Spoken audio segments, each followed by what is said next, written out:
نستعين اهدنا الصراط المستقيم صراط الذين أنعمت عليهم غير المغضوب عليهم ولا الضالين آمين. الحمد لله والصلاة والسلام على رسول الله وعلى آله ومن والاه. أما بعد، اللهم علمنا ما جهلنا وذكرنا ما نسينا. آمين ya rabbal alamin. Ya Allah, ya Tuhan kami, ajarkanlah kepada kami sesuatu yang kami tidak tahu, dan tolong beri ingatlah kepada kami seandainya kami ini di kalangan hamba-Mu yang lupa. Amin ya rabbal alamin. Pertama sekali yang dimuliakan imam yang bertugas pada pagi ini, yang berusaha, Tuan Pengerusi dan ahli jawatan kuasa surau, hadirin, hadirat, muslimin dan muslimat yang dikasihi Allah Subhanahu wa taala. Jadi pada pagi ini kita nak menyambung kitab rujukan kita, iaitulah Penawar Bagi Hati.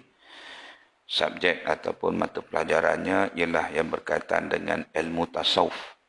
Ya, ilmu tasawuf ni ialah ilmu bagaimana nak menyucikan jiwa manusia, dan juga nak membina karakter akhlak yang dipuji oleh Allah Subhanahu wa taala.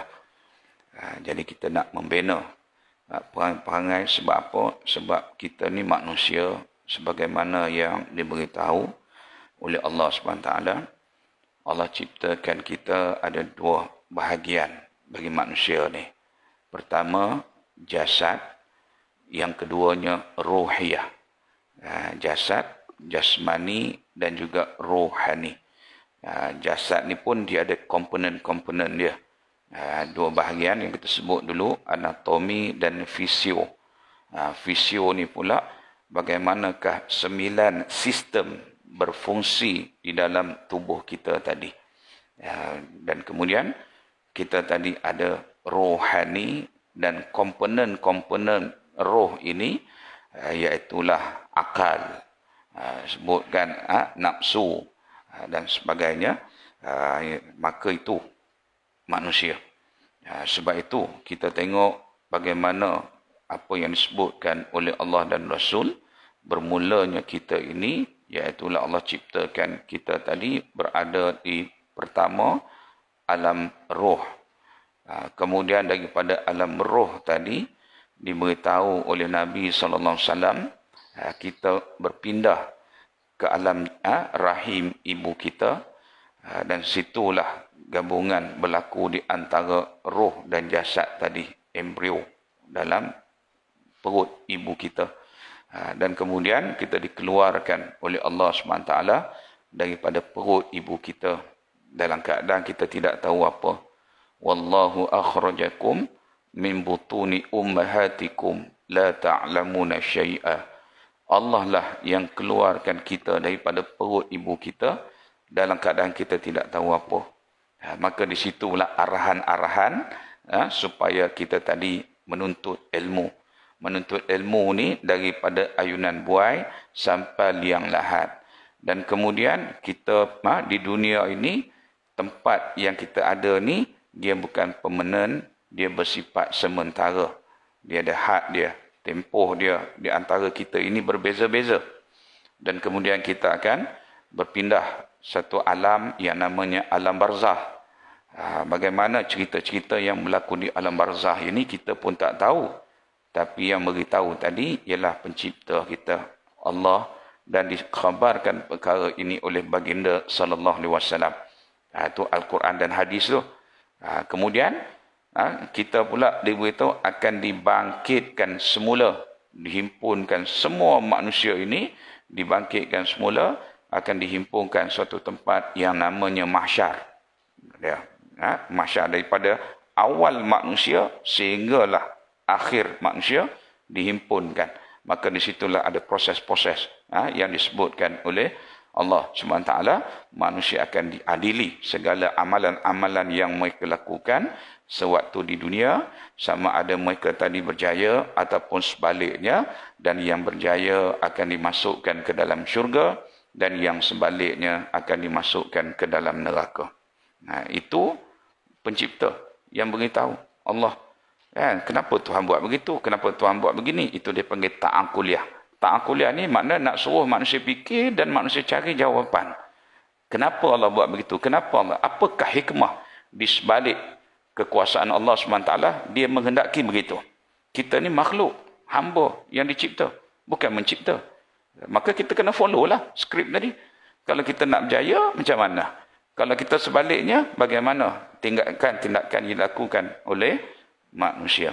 Jadi pada pagi ini kita nak sambung dalam muka surat kitab Jawi ini. Kalau yang sana tu, tengok dalam bab menyatakan qalbun, artinya jantung, yang telah kita berhenti pada siri yang lalu, iaitulah yang kelima. Situ nah. Ada yang kelima kan. Muka surat berapa tu? Boleh tolong kongsikan. 50. Muka surat 57. Ya, muka surat 57. Qala musannif rahimahullahu ta'ala wa nafa'ana bi ulumihi fi daraini ya rabbal alamin. Maka pengarang tadi dimulakan bila kita belajar ni, pengarang kata qala musannif. Makna telah berkatalah oleh musannif, iaitulah pengarang.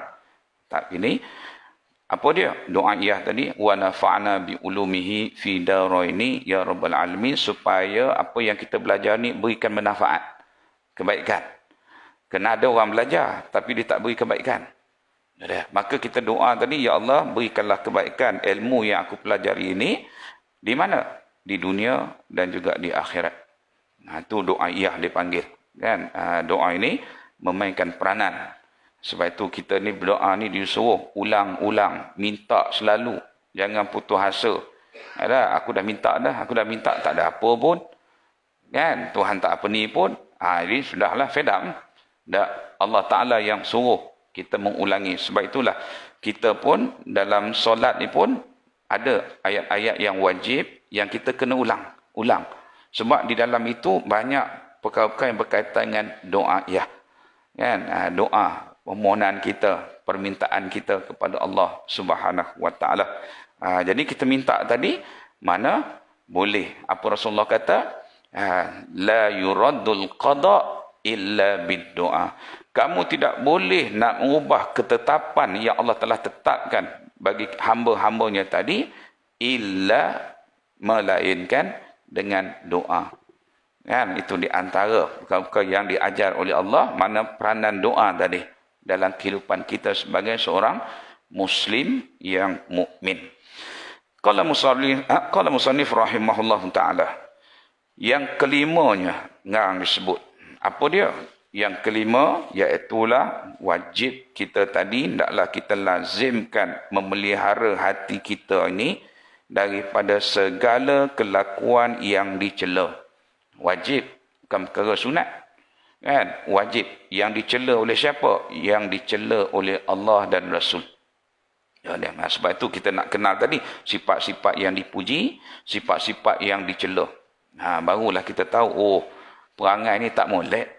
Kan? Jadi perangai yang molek begini. Yang tak molek kita tinggalkan, usaha kita jauhkan. Yang molek kita tadi usaha nak hiaskan diri kita tadi dengan perangai-perangai yang molek. Itu ilmu tasawuf tadi. Pengarang disebut bahawasanya jantung itu ianya adalah tempat ilham. Tempat ilham daripada malaikat tadi. Sebab itu kita disuruh beriman kepada malaikat. Kerana malaikat ni ramai. Dia lebih daripada jumlah manusia ni. Malaikat ni. Yang Allah Ta'ala cipta malaikat ni daripada nur, cahaya. Jadi, makhluk ini yang Allah cipta dia tidak ada jantina. Malaikat ni tak ada lelaki, tak ada perempuan. Tapi kalau makhluk yang nama jin, ada jantan betina. Kan? Makhluk yang bernama manusia pun macam tu juga. Orang kata ada jantan betina. Iaitulah lelaki dan perempuan. Sebab tu jin kahwin. Jin pun kahwin. Dia pun beranak pinak. Kan? Jin ni, dia pun belajar. Sekolah. Cuma kita nampak sekolah dia kat mana. Kan? Jadi manusia pun begitu juga. Tapi malaikat ini, dia tidak ada jantina. Tak lelaki, tak perempuan.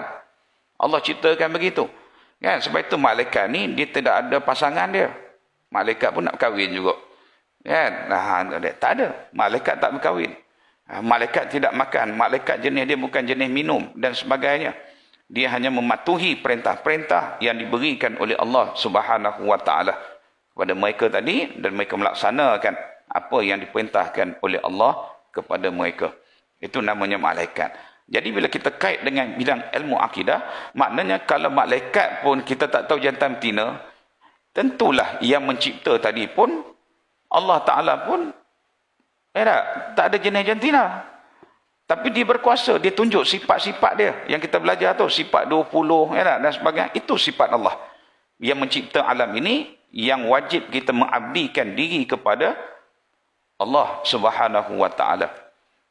Jadi kita ni ada manusia ni jantan betina. Maka jantung itu yang disebut jantung tadi, iaitulah kita dah sebut dulu, qalbun ruhaniyun. Bukan qalbun jasadi.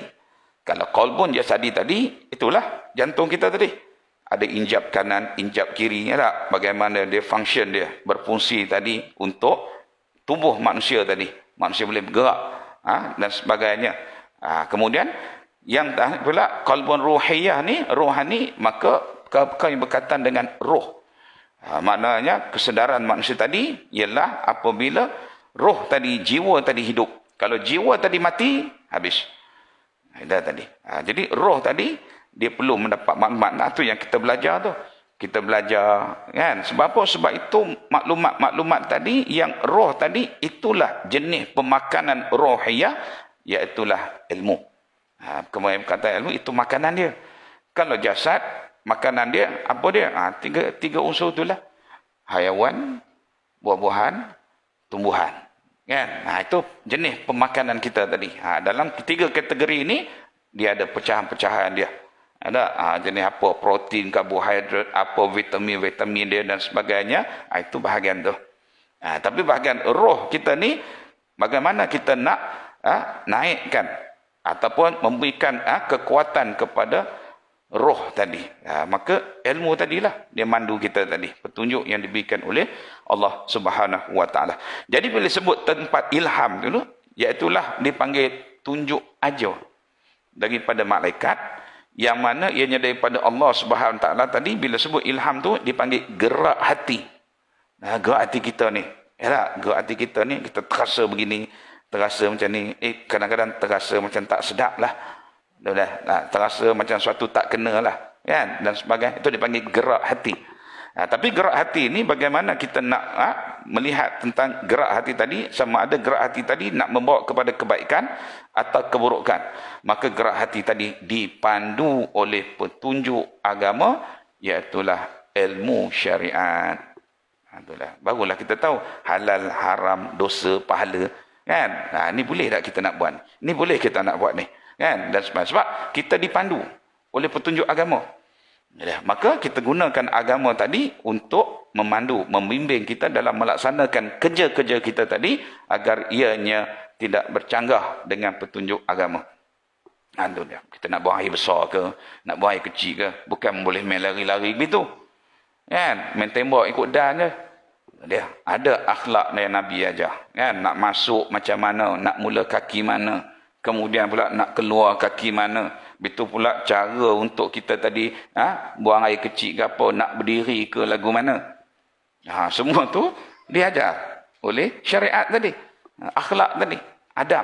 Nak buat tandas pun, nak cerita kalau rumah tu tandas tu nak menghadap kiblat ke ataupun tak boleh menghadap kiblat. Tak ada. Kan? Sampai begitu sekali. Selang ajar. Lepas tu kalau nak buat rumah pula, hari apa pula yang baik. Kita nak pancang tiang tadi untuk naikkan rumah kita tadi. Misal kata nak buat rumah. Semua ni ditunjuk oleh syariat Allah Subhanahu Taala. Yang mana tempat ilham ini daripada malaikat. Dan tempat was-was tadi, iaitulah bagi syaitan. Was-was. Ada menimbulkan sifat ragu dalam jiwa kita tadi. Kadang-kadang kita tengok was-was kan. Sebab itulah kita disunatkan tadi, bila nak buat sesuatu tadi dalam ibadat, kita baca minta jauh. A'udzubillahi minasyaitonirrajim. Qul a'udzu birabbin nas, malikin nas, ilahin nas, min syarril waswasil khannas. Kan? Was-was. Itu dah yang mengganggu jiwa kita. Dia tak mengganggu fizikal kita. Dia mengganggu jiwa kita tadi. Supaya kita tadi, buat ni nak ditanya, rasa tak kena lah apa. Sebab apa? Sebab bila timbul was-was ni, punca dia, salah satu daripadanya ialah kita tidak ada ilmu. Kan? Kita diganggu oleh makhluk yang kita tidak nampak, namanya Iblis. Sebab apa? Sebab Allah cipta. Allah mengendaki. Sebab itu dia cerita awal lagi.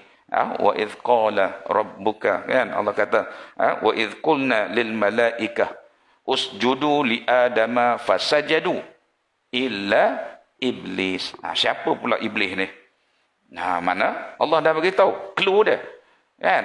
Maka iblis tadi, siapa dia? Maka kita pun tahu. Mana iblis ni adalah di kalangan golongan jin. Bukan malaikat. Iblis ni. Kan? Jin. Jin ni, dia banyak pula jenis. Jin ni. Ada nama Ifrit. Dan sebagainya. Mana Ifrit tu, jin yang paling kuat, namanya Ifrit. Ifrit ni pun mana qawi. Kan? Ifrit ni dia bergerak pantas, cepat. Sebab tu kategori jin pun ada. Yang jenis boleh bersayap, boleh terbang. Ada yang jenis di bumi. Ada di kawasan hutan dan sebagainya. Itu jenis dia. Kita pun faham lah. Jenis dia. Sebab itu kalau pergi kat kawasan hutan-hutan apa semua, dia pun ada, bukan binatang buah je. Dia pun ada. Sebab apa? Dia pun makhluk yang Allah cipta yang menumpang di muka bumi ni. Makhluk tadi. Jadi dia sebut sini was-was tu daripada syaitan. Syaitan tu siapa dia? Syaitan tu pula kita tengok dalam kamus daripada kalimah syaitana. Syaitana ni makna ba'uda an rahmatillah, ialah yang mengajak manusia supaya jauh daripada rahmat Allah. Itu dia panggil syaitan. Kan? Syaitan ni ialah dia tadi kerja dia nak mengajak kita jauh daripada rahmat Allah. Itu kerja dia. Sebab tu kita tadi bagaimana? Nak ada ilmu tadi, nak tahu ini kerja syaitan ke kerja yang disuruh oleh agama. Maka syaitan tu siapa dia, Ustaz? Syaitan itu ialah minal jinni wal insi. Yang ianya datang daripada golongan manusia dan juga daripada golongan jin. Manusia itu siapa dia? Iaitulah golongan orang-orang munafik dan juga golongan orang-orang kafir. Kalau jin pula, jin pun ada jin kafir, ada jin yang muslim. Jin pun ada beriman. Jangan ingat tak beriman. Sebab itulah Allah Ta'ala sebut dalam Quran. وَمَا خَلَقْتُ الْجِنَّ وَالْإِنسِ إِلَّا لِيَعْبُدُونَ. Tidak aku jadikan jin dan manusia itu melainkan supaya mereka mengabdikan diri kepada Allah. Sebab tu syurga neraka ni dua makhluk ni je. Jin dan manusia. Kan? Binatang-binatang tak ada. Dia habis-habis kat tu je. Yang akan masuk syurga ialah di kalangan jin dan juga di kalangan manusia. Sebab kedua-dua makhluk ini ditaklifkan oleh Allah dengan syarat. Jin pun kena semayang, wajib. Jin. Jin pun wajib dia kena belajar. Jin juga nak cerita macam kita lah manusia. Halal, haram, dosa, pahala. Dia pun diperintahkan begitu. Jin ni. Jadi kita pun belajar, begitu. Kita tahu. Kan? Jadi jin ni kita nak jumpa dia lagu mana? Boleh tak Ustaz kita nak jumpa ni Ustaz? Kau nak tengok lagu mana rupa dia? Kan? Comel daripada kita ke? Ataupun lagu mana? Tak usahlah. Kan? Kita tak nak. Tapi kalau bertemu, nak buat lagu mana? Tapi kalau nak minta, nak jumpa tu, jangan. Lagi kita rebah. Kan? Hodoh. Muka dia. Nak tengok-tengok lagu mana? Tengoklah. Cerita Piramli tu. Ada jin duduk dalam gua tu. Jin toncit apa semua kan. Tu dia. Banyaklah tengok cerita-cerita hantu tu. Yang kita kata tengok hantu ni menyeramkan. Itulah jin. Kan? Itulah jin. Bila sebut hantu tu, jin lah tu.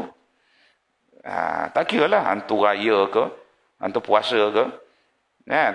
Cuma bulan puasa ni lah, dia beritahu golongan-golongan ini dibelenggu, diikat. Ada dah. Jadi petunjuk-petunjuk ni semua ada daripada Al-Quran dan juga hadis. Sebab tu kita tadi suruh belajar, wajib belajar Al-Quran dengan hadis. Sebab maklumat past tense, present tense, future semua ada dalam tu. Al-Quran kan? Hadis Nabi pun begitu. Cara dipanggil metodologi pendidikan. Minhaj dia, uslub dia. Jadi bila kita dekat dengan Al-Quran, kita akan dekat dengan petunjuk. Tapi kalau kita manusia tadi jauh dari petunjuk Al-Quran, Quran pun tak mau baca, Quran pun tak belajar dan sebagainya, kita nak ikut apa? Manusia ni. Ikut akal je lah. Akal tadi, kalau tak dipandu dengan petunjuk agama, dia menyeleweng. Maka akal kita tadi dipandu dengan petunjuk agama sebagaimana yang kita minta dalam bacaan kita, ihdinas siratal mustaqim, tunjukilah kami ya Allah, fi Amar ayat minta tadi apa dia, tunjukkanlah kami ya Allah jalan yang lurus. Apa itu jalan lurus? Ulama mengatakan jalan yang lurus tadi iaitulah al-Islam, dinul Islam. Kita pun belajar syariat Allah, teras dia akidah syariah dan juga akhlak tadi. Dan itu ilmu asasnya. Dan kemudian dikata lagi, dan lagi jantung itu pula tempat berperang. Hati kita ni tempat berperang, pro and contra berlaku. Kita tadi kadang-kadang berlawan antara mana? Berperang di antara akal dan hawa nafsu. Akal manusia. Kan? Akal ni ialah tempat benda yang Allah Ta'ala ciptakan tadi bagi pada manusia supaya manusia tadi boleh berfikir. Aklun. Itu dia akal. Kan? Manusia boleh fikir. Tak ada orang tak boleh. Kalau orang tak boleh fikir itu, makna orang itu dikecualikan. Taklif. Hukum syarak. Siapa dia? Orang gila. Nabi kata kan. Kemudian, kanak-kanak yang mereka belum balik. Betul dia? Orang yang tidur. Kan? Yang dia tadi tidur. Itu dia. Maka dia tidur tadi, tak ada lah. Melainkan dijaga tadi. Sebab itu dibahas dalam bab hukum apa semua nak ceritanya lagu mana kategori-kategori ini dikecualikan oleh syarak. Dan ada lagi kategori tadi manusia juga yang dia dah hakir balik tapi dia ni tak sampai dakwah Islam kepada mereka. Dia tak sampai dakwah Islam. Ini ada tak golongan-golongan manusia tadi yang dia terpencil sangat, tak pernah dia dengar Islam. Kalau ada manusia begitu, kelompok begitu, maka dia tak ditaklifkan oleh syarak. Macam kita umat dakwah. Umat dakwah ni makna kepada kita ni sampai Islam. Bukan tak sampai. Sebab itu Allah jadikan berlaku perkara-perkara ni sebab musabak tadi Islam itu datang melalui pedagang-pedagang. Mereka tadi pergi hijrah ke apa ni, jadi di situlah mereka sampai. Kita pun macam tu juga rumpun Melayu ni. Golongan-golongan dalam kajian yang buat kita ni adalah daripada asalnya adalah pedagang-pedagang yang datang daripada negara Arab, khasnya Yaman. Sebab tu kita ni jiwa manusia ni, kita orang Melayu ni lembut. Orang Melayu ni orang kata sebab apa? Kalau Arab ni, Arab Saudi itu jenis kasar sikit. Kan beza antara Arab Yaman dengan Arab Saudi itu. Dan ada lagi lah belah Syria, belah nak ceritanya beza. Jadi sejarah tadi ada menceritakan pada kita asal-asal tadi. Jadi sebab itulah golongan-golongan para ulama tadi, mereka yang kita dengar cerita Wali Songo tu. Kan? Wali Songo ni bukan orang Jawa. Wali Songo ni daripada negara Arab. Kan? Songo tu makna 9 ke 10. Kan? Wali Songo tu. Tu dah. Jadi sejarah. Sebab itu dalam Quran pun metodologi dia supaya kita tadi banyak membuat research berkenaan dengan sejarah. Allah datangkan ayat-ayat yang berkaitan dengan sejarah. Al-Qasasu, kisah-kisah. Barulah kita tahu. Kan? Sesuatu tadi asal usulnya dan sebagainya. Dan kemudian qala musannif rahimahullah ta'ala, akal tadi, iaitulah kita boleh berfikir. Pandu. Tapi bagaimana akal tadi? Kita boleh fikir, maka didatangkan tadi. Dia beritahu maklumat. Bulan Ramadan ini kelebihan-kelebihan dia. Bulan disebut sebagai bulan tarbiyah. Bulan tarbiyah itu nak mendidik manusia. Sebab itu kita tengok bulan Ramadan ini dihimpunkan aktiviti-aktiviti tadi yang berkaitan dengan pendidikan jasmani, rohani dan juga material. Ramadan ni. Kan? Itu dipanggil tarbiyah. Tarbiyah ni satu proses nak mengajar manusia tadi, sebab itu didatangkan tadi program tentatif tadi. Kan? Kita bermula daripada bangun subuh tadi, sahur. Sebelum bulan Ramadan ni kalau ada, tak ada nak bangun. Kan? Mungkin orang yang puasa sunat tu, yang biasa lazim puasa sunat tu, dia bersahur. Kan? Tapi kalau nak cerita secara umumnya, kalau tak ada bulan Ramadan ni rasa-rasa mereka, masyarakat kita ada ke yang bangun sahur nak puasa selain daripada puasa Ramadan? Jarang. Kan? Bukan tak ada, ada tapi minoriti. Tapi bila bulan Ramadan nak latih kita bangun sahur. Sahur tadi untuk apa? Untuk kita puasa. Ada. Disunatkan tadi, makan sedikit. Ya, nak ceritanya apa dia jenis-jenis pemakanan tadi. Kemudian tu dikait dengan solat subuh tadi berjemaah. Kemudian dah siang hari pula, apa aktiviti di siang hari pula untuk pengisian tadi.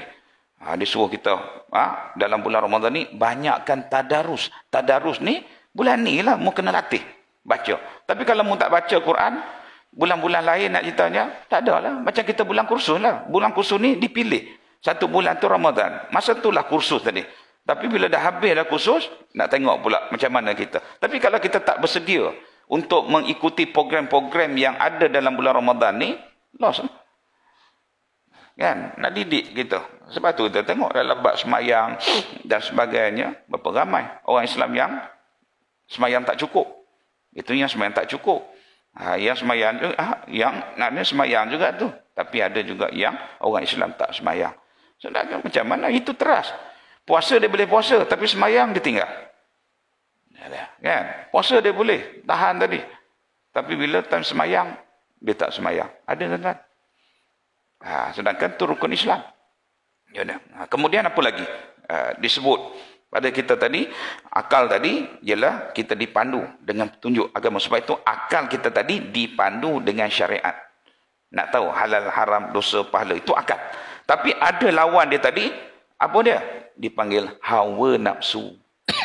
Kan? Hawa nafsu. Hawa nafsu ni makna dia tu macam lalang lah.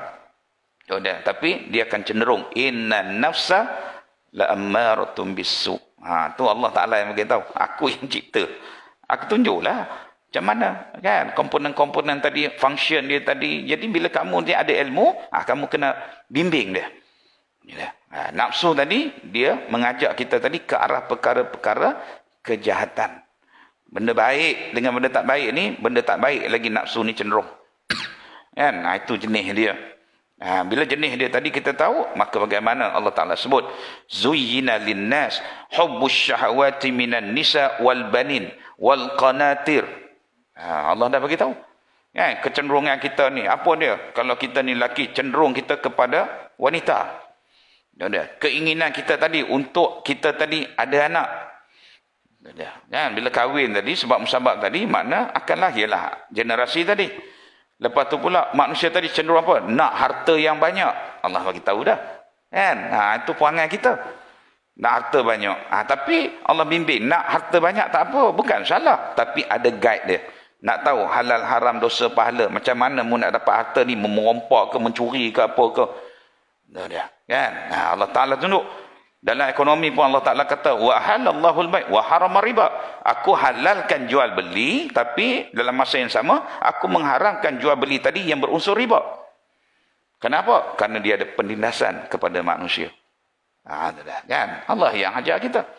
Jadi, akal tadi dipandu dengan petunjuk syarak, maka nafsu tadi, hawa nafsu tadi, dia hanya mengikut keinginan yang fitrah bagi manusia. Sebab itulah bila bulan tarbiyah ni, kita diajar pendidikan ni bagaimana kita berinteraksi dengan fitrah manusia tadi. Kita lah.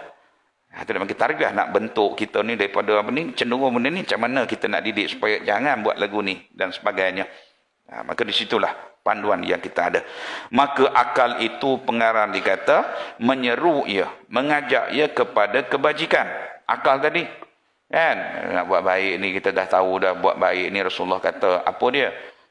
Innallah la yazlim. Sesungguhnya Allah SWT tidak menzalimi mu'minatan hasanatan.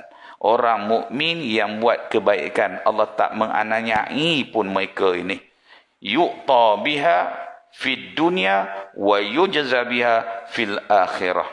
Allah Ta'ala beri orang buat kebaikan ni ganjaran dia di dunia dan ganjaran di akhirat. Tapi nafsu kata apa? Kalau buat baik, jangan.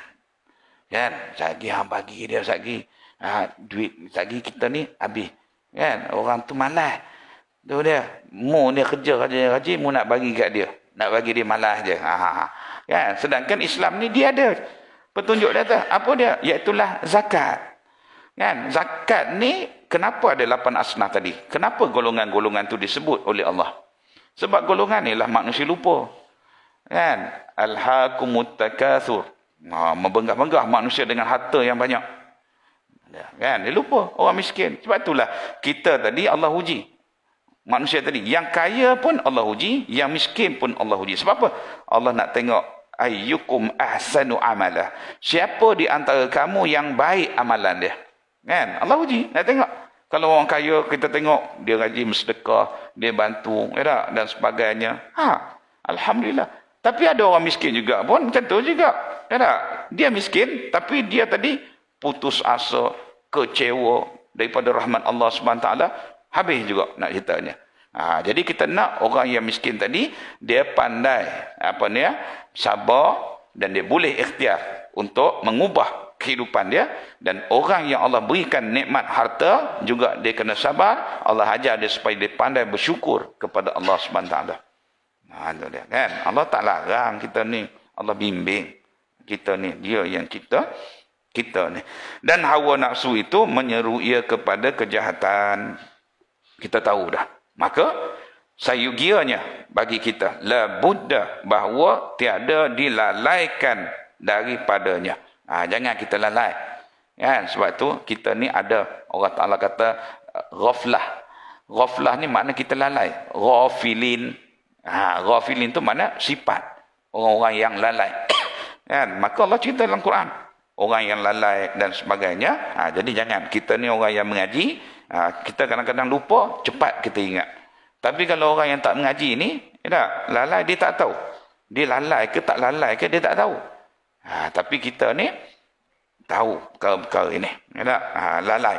Daripadanya tambahan lagi bahawasanya kesalahan jantung itu lebih besar. Jantung tu mana? Qalbun tadilah. Hati tadi. Rohani tadi.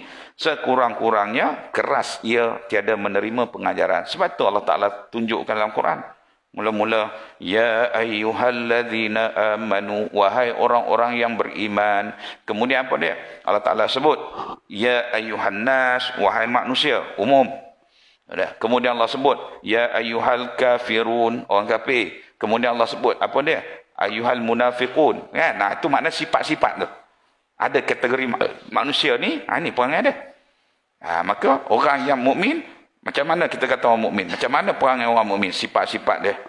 Sebab tu disebut perangai orang mukmin ni boleh kita tengok Allah Taala sebut dalam surah Al-Anfal ayat 2. Surah Al-Anfal ayat 2 di antaranya sifat-sifat orang mukmin ni Allah Taala kata innamal mu'minuna alladzina idza dzukirallah wajilat qulubuhum wa idza tuliyat 'alaihim ayatuhu zadatuhum imana.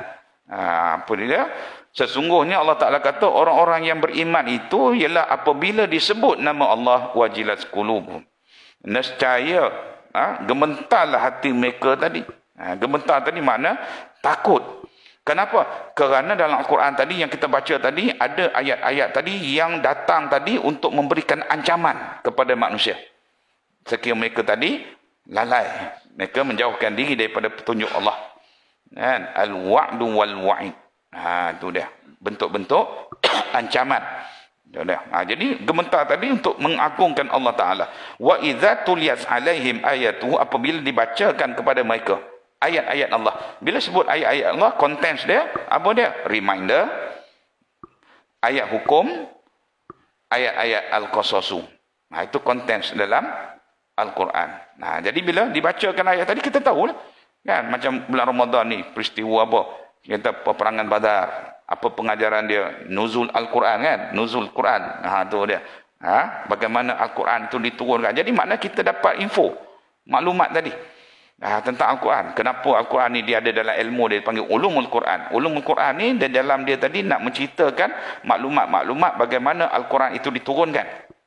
Kenapa Al-Quran itu diturunkan secara berperingkat-peringkat selama 23 tahun.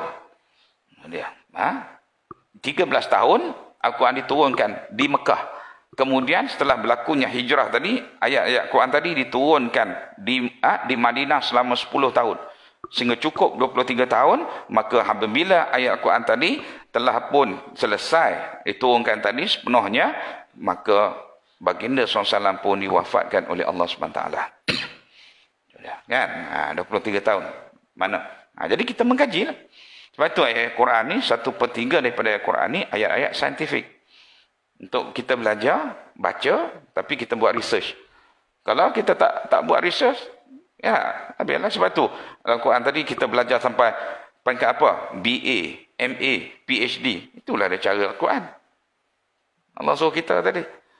Tapi kalau kita tak lepas, tak apalah, cukuplah. Kan? Bukan semua orang boleh duduk di atas. Kalau semua dah pandai-pandai, semua pula PhD semua, siapa nak jadi orang bawah? Kan? Dah semua PhD lah. Bila orang pandai-pandai ni, dia bukan nak ikut dah sangat. Itu dah arahan pun kan, bila cerdik. Ada orang kata pandai pun tak boleh ikut. Itu dah kan. Jadi mana Allah Taala dibuat tadi ada. Kan Allah pilih. Kita pun alhamdulillah syukur kalau kita duduk tempat ni ada bawah, ada pertengahan, ada. Sebab itu dalam kehidupan kita pun dia ada. Ada orang bawah, orang tengah, orang apa ni. Cara nak menyusun ekonomi pun dia ada. Short term, medium, long term. Sebab apa? Sebab ada. Sebab itu ada zakat tadi, maknanya ada manusia tadi yang kategori 8 asnaf tadi, ada orang yang fakir, ada orang yang miskin. Tak ada Allah cipta manusia ni semua kaya belaka. Kalau semua kaya belaka, tak terlaksanalah apa yang disebut tadi. Kan? Sebab Al-Quran ni petunjuk. Jadi kalau semua dah kaya, tak ada orang nak terima zakat, semua dah apa nak tanya, tak ada lah ayat zakat tadi. Tapi Allah ciptakan begitu. Kan? Cuma Allah nak kita bagaimana kita berinteraksi, dan kalau Allah berikan nikmat kita ni orang yang cerdik, pandai apa ni, bersyukur kepada Allah. Sebab apa? Sebab orang yang cerdik pun Allah binasakan dia pun ada. Qarun, Fir'aun, itu cerdik orang tu. Bukan tak cerdik, tapi cerdik ni dia kufur kepada Allah. Kan? Dia tak mau beriman. Dia rasa dia hebat dengan kekayaan dia ada. Dia tadi pandai dan sebagainya. Dia tidak mau mengabdikan diri menyembah Allah Subhanahu wa taala. Allah cerita semua dalam Quran. Kan orang yang banyak harta, yang kaya raya pun jadi sombong. Sebab apa dia jadi sombong? Qarun. Dia. Kan? Jadi makna kita zaman tak setara Qarun, tapi kadang-kadang bawah Qarun pun dah lebih macam Qarun. Kan? Ada sombong kita dengan Allah Subhanahu wa taala, kan? Dan sebagainya, kita minta jauh. Semua cerita-cerita ni ada dalam Quran, bukan tak ada. Allah suruh kita baca kisah-kisah ini dan sebagainya. Itu dia. Dan kemudian dikata di sini keras ya. Sekurang-kurang keras ya hati tadi, tiada menerima pengajaran hati kita. Sebab itu hati manusia tadi hendaklah dilembutkan dengan ilmu. Dan kan kita ni sebab Rasulullah sebut nanti ada. Rasulullah kata, jangan kamu matikan hati kamu tadi. La tamutul qalba bi kasrati ta'am wasyarab. Jangan kamu matikan hati kamu dengan sebab banyak makan dan banyak minum. Itu dah. Kan? Sebab tu bulan puasa ni latih kurang makan, kurang minum. Sebab apa? Untuk dapat kita menghayati tentang ibadat puasa tadi untuk penyucian rohani. Puasa tadi. Jadi kalau kita bulan puasa ni duk menterdarah, kan, makan nak cerita kadang-kadang tengok-tengok pergi balik. Yalah, bazar Ramadan nak cerita je kan, tengok macam-macam. Itulah apa ni, jenis roti john lah, apalah semua kan. Bubuh daging pula, roti john daging lembu, roti john ostrich lah, roti john apa ni, kijang lah apa semua. Dia air pula, macam-macam air. Itu dia kan, ujian tentang makan minum. Jadi bila kita tadi, kita pun tahu bulan puasa. Bila puasa kata, lah dulu nama pun bulan puasa. Kita diberikan maklumat kan. Jadi bila puasa kita makan tadi, apa dia? Kadar yang munasabah dah. Kita makan tadi bukan nak kira kuantiti, kita nak suruh cari yang berkualiti. Itu dia. Jadi dengan sebab itu dia kata di sini, manusia kerah. Dan kesudahannya apa dia? Kufur kepada Allah wal'iyazbillah. Manusia tadi kan. Itu pengerti. Sebab itu bila kufur tadi, engkar. Kita tengok manusia-manusia ni kan. Kadang-kadang kita tanya, kenapa ya dia boleh jadi macam tu? Engkar. Kenapa ni? Orang Islam, asal Islam, dia keluar daripada Islam. Tapi orang yang bukan Islam, masuk Islam. Pasal apa? Itu mana jawab kan? Sebab tu Allah tunjukkan dalam Quran tadi penyakit-penyakit itu fi qulubihim marad, di dalam hati mereka tadi ada penyakit. Jadi penyakit apa? Maka penyakit tadilah kita nak ubat kan, dengan akidah, dengan akhlak tadi sebagainya yang disebut oleh Allah SWT. Tiadakah engkau dengar akan firman Allah? Mu tak baca ke firman Allah Ta'ala? Apa dia? Iaitulah dalam surah Al-Baqarah ayat 34. Allah Ta'ala kata apa? Aba wastakbara wa kana minal kafirin. Ini ceritanya. Wa idh qulna lil malaikah.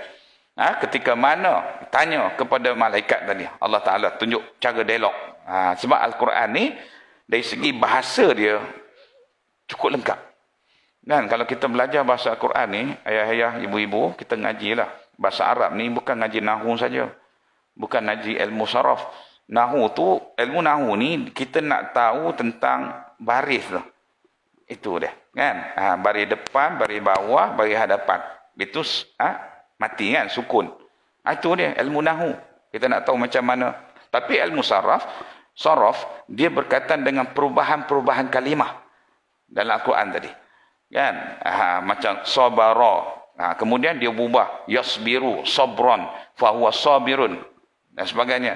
Kalau fa'ala yaf'ilu fa'lan fahuwa fa'ilun wa dzaka maf'ulun if'al la taf'al. Mana perubahan kalimah tadi. Tapi ada ilmu tadi yang Allah ajar dipanggil ilmu balaghah. Ilmu balaghah ni ialah ilmu bahasa. Kan? Tu dia panggil balaghah. Balaghah ni mana cara kita bercakap dengan orang ni. Kan? Dia ada ilmu bayan, ilmu ma'ani, ilmu badi'. Macam mana? Cakap ajuk, cakap pindah, ayat selapis, ayat dua lapis, ayat larangan, ayat suruh. Kan? Tu dalam Quran. Itu cara dialog, cara mendatangkan hujah dan sebagainya. Al-Quran. Dari segi bahasa dia. Kan? Sebab itu bahasa Al-Quran ni bahasa yang hebat. Di atas muka bumi ni, Quran ni, bahasa Arab ni, saya diberitahu masa kami belajar dulu, bahasa ni kalau orang dapat menguasai bahasa Arab, bahasa lain mudah bagi dia untuk dia belajar. Sebab apa? Dia punya bahasa Arab ni macam tadilah. Kita kata ilmu nahu, ilmu saraf, ilmu balaghah, kan? Ilmu bayan, ilmu badi', ilmu ma'ani, sebagainya. Sama. Macam kita lah, bahasa Melayu kan, tata bahasa Melayu. Ada cakap ajuk, cakap pindah, peribahasa apa semua. Quran lah tu. Allah dah ajar kita dari sudut penggunaan bahasa tadi. Jadi Allah cerita apa dia? Iaitulah iblis. Ia enggan daripada sujud kepada Adam alaihissalam. Mana sujud tadi bukan makna sujud macam kita ni. Sujud tadi para ulama tafsir mengatakan iaitulah sujud dalam bentuk mentakzim. Takzim ni makna hormat. Bukan sujud macam apa ni tu, tidak. Hormat. Kan? Allah Ta'ala kata, usjudu li Adama. Naklah kamu sujud kepada Nabi Allah Adam. Aku cipta Nabi Adam ni. Jadi iblis aba wastakbara. Dia enggan. Kenapa? Allah ceritakan tadi. Wa kana minal kafirin, bahawa iblis ini adalah di kalangan orang-orang yang kufur kepada Allah Subhanahu wa Ta'ala. Kenapa Ustaz? Iblis apa ni ada, Allah ciptakan dia, kenapa Allah tak matikan dia, musnahkan terus, tak payah dia ganggu kita kan sampai hari kiamat. Nak ditanya, dia pun ada anak cucu dia, bukan tak ada kan. Dan disebut oleh Al-Quran pun bahawa iblis ni akan sentiasa menggoda anak cucu Nabi Adam sampailah hari kiamat. Sebab tu kita diberitahu kan, benda-benda ni mana kita belajar tadi, macam mana kita nak jauh daripada godaan iblis tadi. Adalah tu yang kita doa, ada doa-doa tadi kan, tu yang gangguan kadang-kadang dalam bentuk sihir. Betul tak? Orang kena sihir, kena apa ni nak ceritanya. Jadi bagaimana kita nak merawat tadi? Kalau penyakit fizikal, kita boleh rawat Doktor ada banyak, hospital. Kan? Cara kaedah pengubatan tadi. Tapi ada kalanya penyakit-penyakit tadi adalah faktor serangan dengan penggunaan ilmu sihir tadi.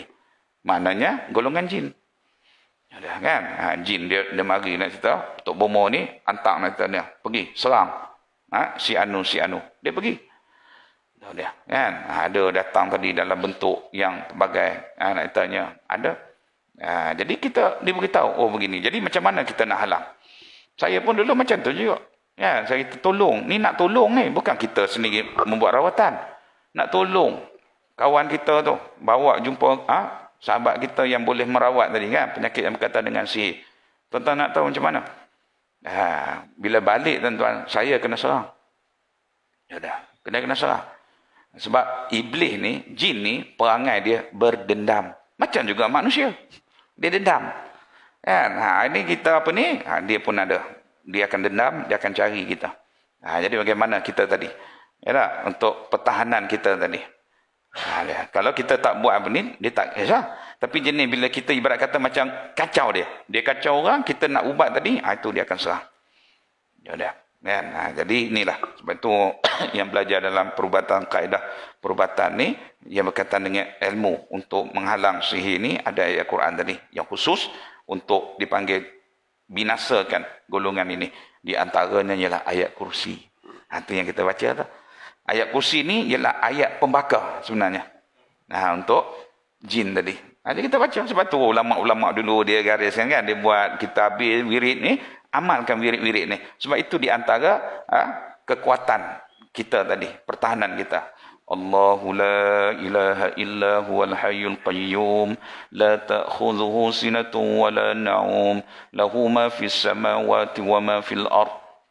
Kan? Wa la ya'uduhu hibzuhuma wa la ya'uduhu, itu pembakar dia, ayat tembak.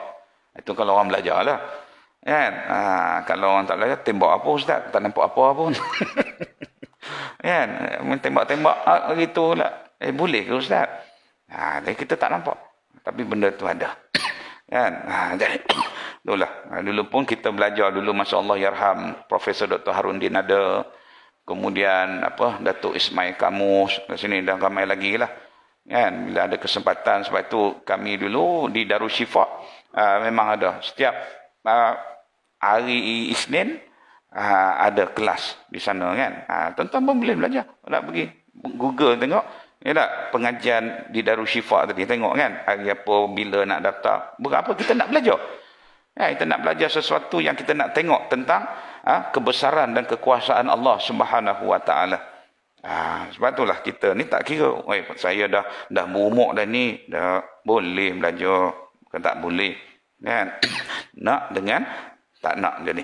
Jadi ini dia kata kepada Nabi Adam tadi, daripada sujud kepada Adam dan membesarkan diri ia, dan jadilah ia daripada sekalian yang kafir, adalah takabur itu di dalam jantungnya, maka mensebabkan ia akan tertegah daripada sujud dan akan kufur dengan Tuhannya, wal'ayazubillah. Itu takabur tu. Kan? Ni lagi nanti dalam kitab ni ada tajuk yang khusus untuk kita tahu apa makna takabur. Kan? Takabur ni kalau kita terjemah tu sombong. Tapi dengan maklumat yang diberikan oleh Al-Quran dan hadis Nabi, baru kita nampak tentang kenapa sifat ini tidak layak kepada kita sebagai hamba. Sifat takabur ni kan. Jadi insya-Allah kita akan ikutilah turutan kitab ni kan, sebab kita ni mengaji berkitab. Berkitab tadi tajuk kan. Tu dia. Ada beza. Kalau ceramah lain kan. Kalau dialog lain cara dia. Kalau seminar ada cara dia. Tapi kalau pengajian kitab dipanggil tafakuh fiddin tadi, kitab tadi kita baca daripada kulit ke kulit, muka ke muka. Itu cara pengajian di pondok. Kan? Di pondok, pusat pengajian pondok, sebab itu kadang-kadang lama. Kenapa? Sebab dia baca kulit ke kulit. Kitab tu. Jadi kalau ni pun kulit ke kulit ni pun nipis berapa muka surat dia. Tapi kalau dah sebulan sekali, kan, lepas tu pula sebelum ni PKP dah setahun, maka berapa tahun lagi. Kan? Nak habis tu. Tapi itulah.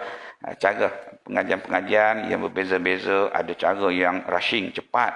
Kan orang panggil daurah. Daurah tu satu kitab ni boleh habis dalam sehari. Kan dia buat daurah tadi. Macam mana? Untuk apa ni? Saya dulu mengajak dekat masjid masjid wilayah, kitab Aqidatul Islam. Akidah Ahli Sunnah wal Jamaah. Mengajak kat masjid negara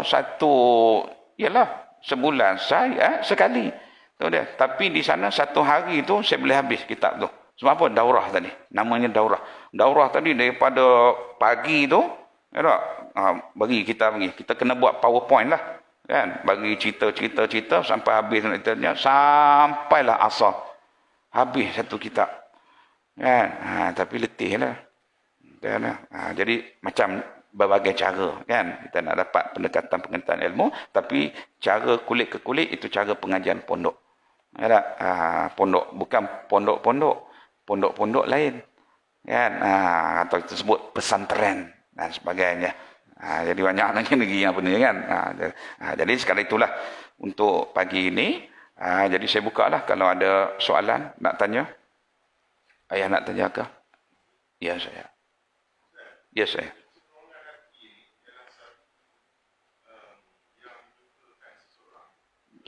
Ya.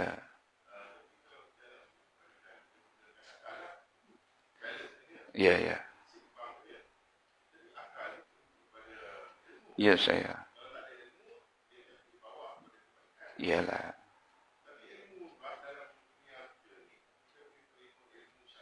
Ya saya. Ya saya.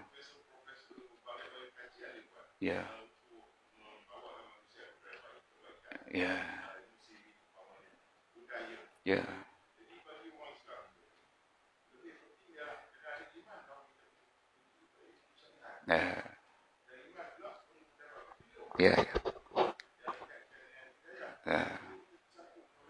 Ya.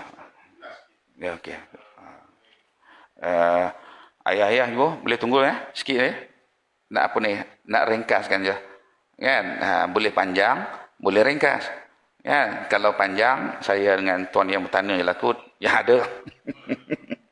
Okey, bila kait dengan iman ni pula diberitahu apa itu iman. Kan? Tasdiq bi qalbi wa amalun bil arkan. Itu makna iman. Kan? Kita membenarkan di hati kita tadi, keyakinan tadi, dan benda tu kena diamalkan.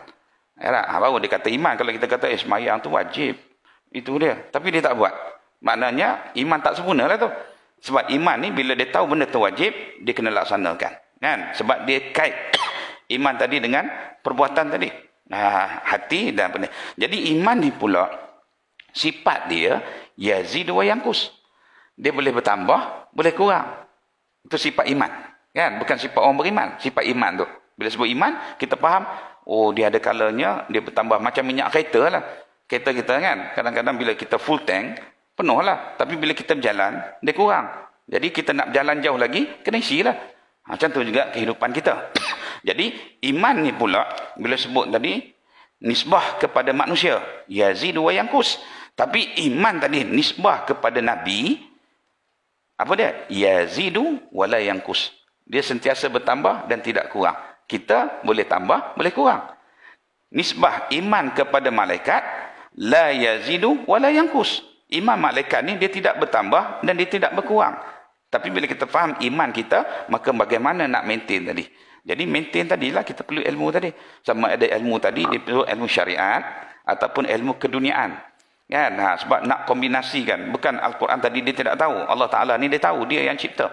Maka kita nak meniaga. Bukan Allah tak tahu. Tapi Allah datangkan syariat dia.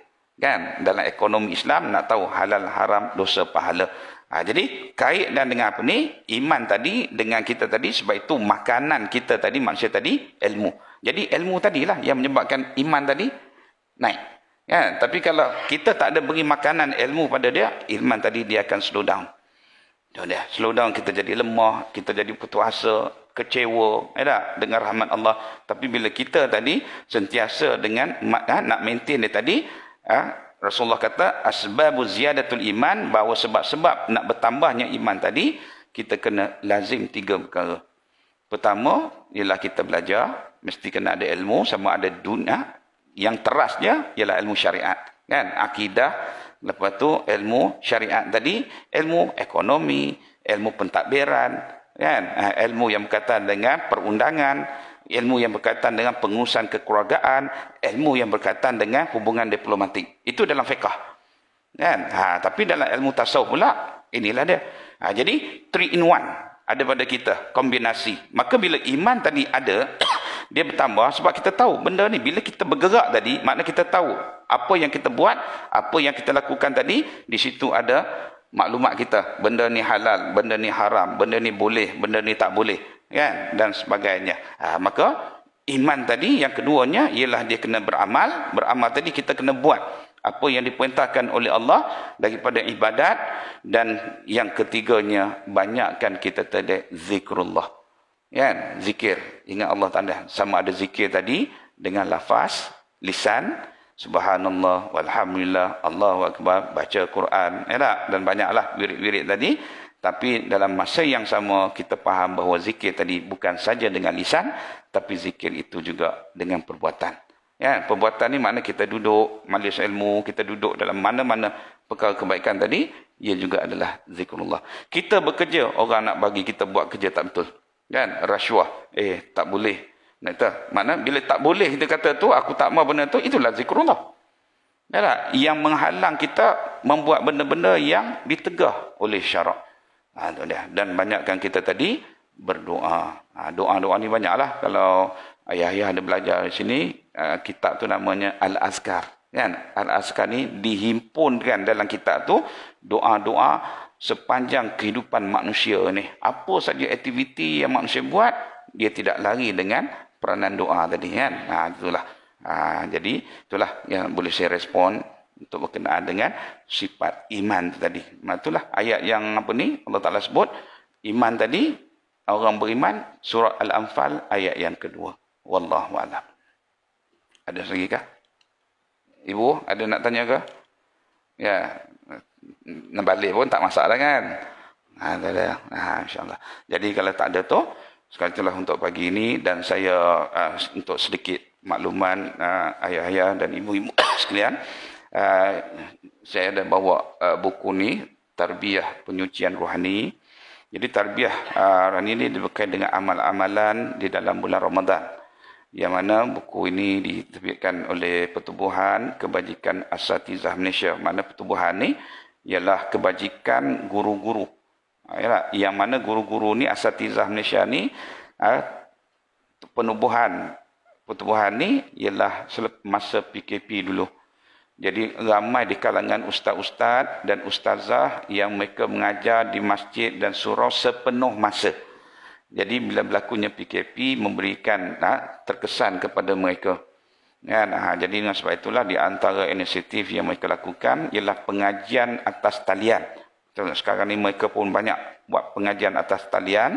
Dan kemudian buku ini iaitulah untuk kita tadi membeli dan menyumbang untuk tabung ini.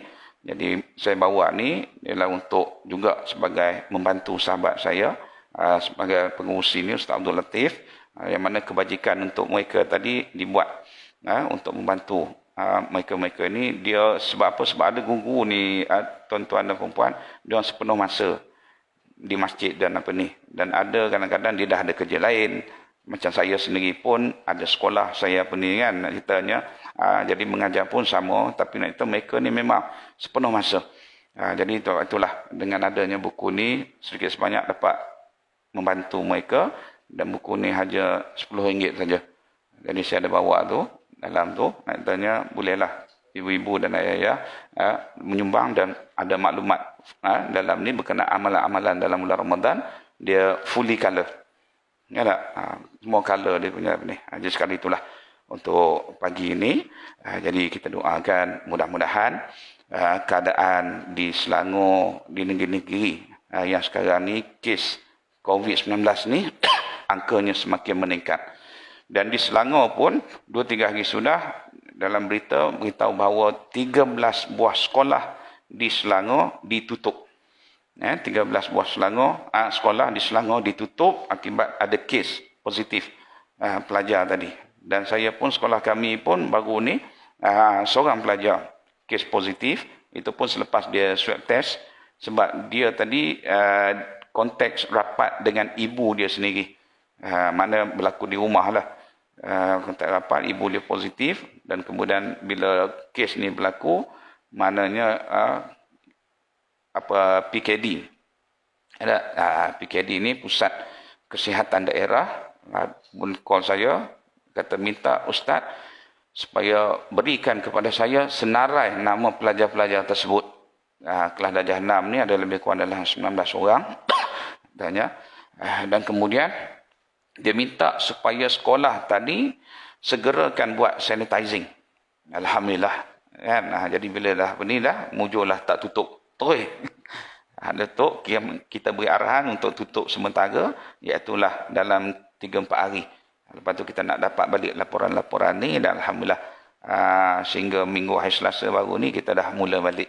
Itulah kita rasa, kes ni kita tak nampak kan, tak tahu. Tapi yang sekarang ni kita SOP dan sebagainya, itu di antara cara-cara yang boleh kita menjaga untuk diri kita sendiri. Itulah maklumat-maklumat yang kita di Selangor pun saya dapat maklumat-maklumat daripada maklumat-maklumat sahabat-sahabat.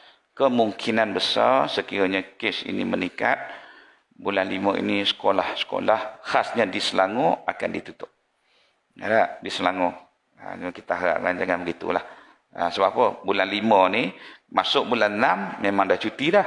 Kan? Awal bulan 6 cuti sekolah penggal kedua sampai pertengahan. Takut nanti bulan 5 lepas raya kalau dah berlaku, Allah minta jauh lah. Apa? Letih mak ayah ni, anak-anak di rumah. Usah kata mak ayah, tok nenek pun letih tengok cucu kat rumah. Biar depan sekolah lah tak apa, jangan duduk kat rumah kan. Bila dengar boleh sekolah tu rasa lega. Tapi kalau duduk di rumah ni, satu nak belajar budak-budak sekolah rendah ni atas talian ni, secara praktikalnya memang payah. Ya, memang payah. Kita yang dewasa ni pun payah walaupun online kan.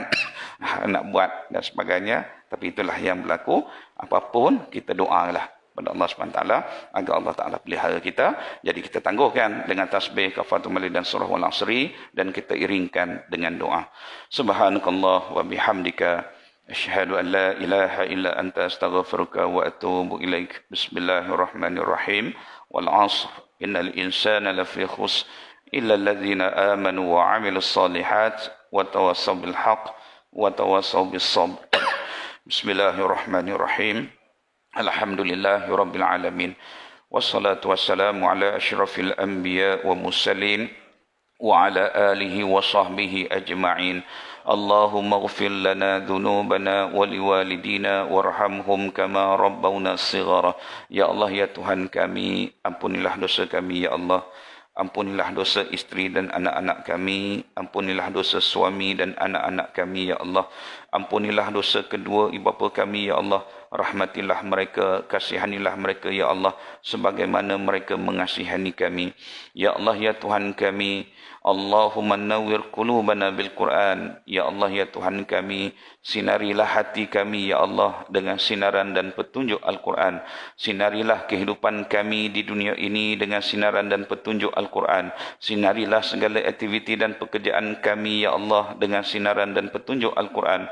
Sinarilah kubur kami ya Allah dengan sinaran dan petunjuk Al-Quran. Rabbana atina fid dunya hasanah wa fil akhirati hasanah wa qina adzaban nar. Bismillahi Allahumma inna na'udzubika minal baras wal juzam wal junun wa min sayyi'il asqam. Bismillahirrahmanirrahim. Bismillahi kafi, bismillahi syafi, bismillahi mu'afi, bismillahilladzi la yadurru ma'asmihi syai'un fil ardi wala fis sama' wa huwas sami'un alim. Wa sallallahu ala sayyidina Muhammad wa ala alihi wa sahbihi wa baraka wa sallam. Walhamdulillahi rabbil alamin. Taqabbalallahu minkum. Assalamualaikum warahmatullahi wabarakatuh. Jadi dia ada situ dalam beg tu, ada buku tu. Kalau ayah-ayah dan ibu berhajat, bolehlah. Tak apa ni. Tak apa ni pun tak apa.